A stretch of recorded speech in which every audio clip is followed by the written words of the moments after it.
Hey, my name's Alan Nelson. I'm the pastor of Perryville Second Baptist Church in Central Arkansas. What I wanted to do today is just give a quick review of James Renihan's new book, To the Judicious, that's hard to say, and Impartial Reader, his exposition on the 1689 Second London Baptist Confession of Faith. First thing I want to do is go over some of the aesthetics.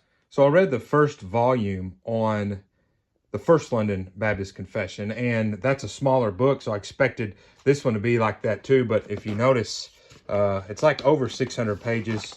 This baby is a tome, and I love the outside cover, well designed, but also, man, this is legit. I love the white hardback as well. So this really is a beautiful book. Great for the shelf, but more importantly, great for the reading. So let me talk a little bit about the content of the book. So as pretty as this book will look on your coffee table or shelf or somewhere in your home, don't buy this book and just set it somewhere as a beauty piece or whatever. This book is well worth its weight in gold. This is a book that I've told some people, I think for the next 100 years, this thing will be referenced and studied and read.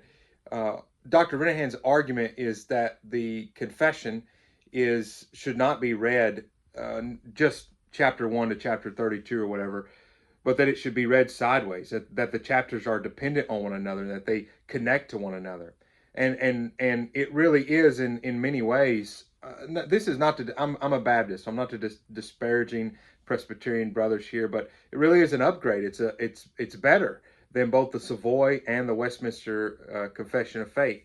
The Baptists had those resources at their disposal, and they really used those resources well, and then they updated them in better ways, made them better.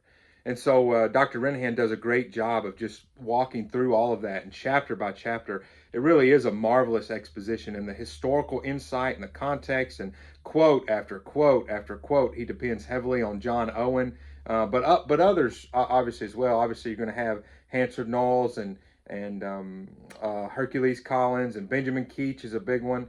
It's just a really well historically researched. Like, I felt as I was reading it that I was sitting alongside these Baptist brothers. Of course, John Owen's not a Baptist, but I was sitting alongside these Baptist brothers, these Puritans who love theology, who love sound doctrine, who love the church, and I was learning from them as well as Dr. Renihan's exposition and explanation. So I cannot recommend this resource highly enough. If you're in a 1689 church, get this book, have your elders read it, encourage them to read it, teach your people. If you just want to know more about what the Reformed Baptist belief is as adhered to the 1689, grab this book.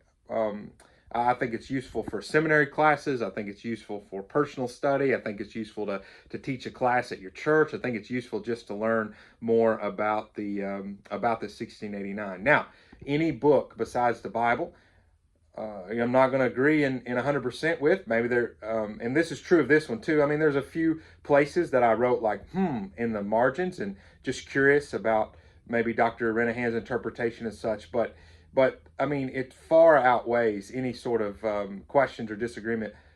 The exposition and explanation far outweighs the benefit, far outweighs any questions that may be. I mean, I would give this thing a 5 out of 5 stars. So grab this book. I'm tremendously grateful to Founders for putting it out, and go order 1 or 2 or 15 copies today, and have folks in your church read it. God bless. Hope it's helpful.